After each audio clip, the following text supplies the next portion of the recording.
L'information génétique, elle est là pour fabriquer un individu, que ce soit un individu humain, que ce soit une plante, un arbre. Et donc il faut voir finalement l'information génétique comme un grand livre de recettes, mais avec l'idée que toutes les recettes ne doivent pas être préparées en même temps.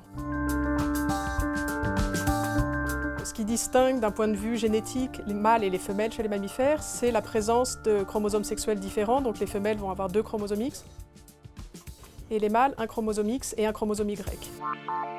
Finalement, en pratique, ce déséquilibre il est compensé par l'inactivation aléatoire d'un des 2 chromosomes X chez les individus femelles. Donc les acteurs moléculaires qui initient l'inactivation et qui la régulent sont vraiment multiples et de différentes natures, mais l'acteur clé, c'est un ARN non codant. Et c'est cet ARN non codant, XIST, qui est le maître finalement du processus et qui va permettre d'enclencher toute une série de phénomènes biologiques qui vont aboutir à l'inactivation d'un seul chromosome X, et ce uniquement chez les femelles. Je dirais une des découvertes marquantes de l'équipe, c'est la découverte d'un autre ARN non codant qu'on a appelé XACT. Et donc c'est un ARN non codant qui, lui, a la propriété de rester associé cette fois au chromosome X actif, et uniquement dans des étapes précoces du développement, en fait, au moment où l'inactivation va se mettre en place. Et on pense donc qu'il joue un rôle important, qu'on n'a pas encore démontré, dans la mise en place de ce processus et dans la régulation du moment à partir duquel l'inactivation se met en place. XIST a été découvert en 1991.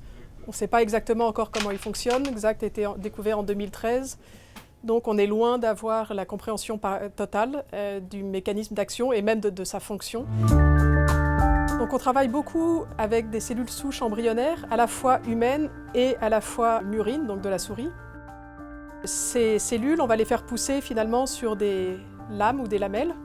Et ensuite, on va leur faire subir un certain nombre de traitements pour finalement les perméabiliser, donc pour que la membrane devienne un petit peu poreuse et permette l'accès à un certain nombre de sondes qui vont, elles, reconnaître nos ARN.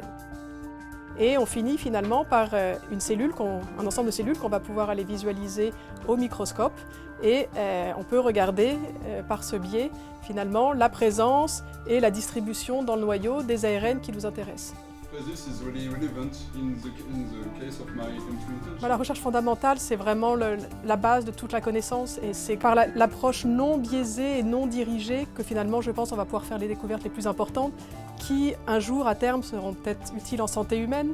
Et donc ça, c'est un pan effectivement très important, mais je crois qu'il ne faut pas laisser de côté l'importance de la connaissance pour la connaissance. Et c'est quelque chose qui doit continuer à être largement soutenu.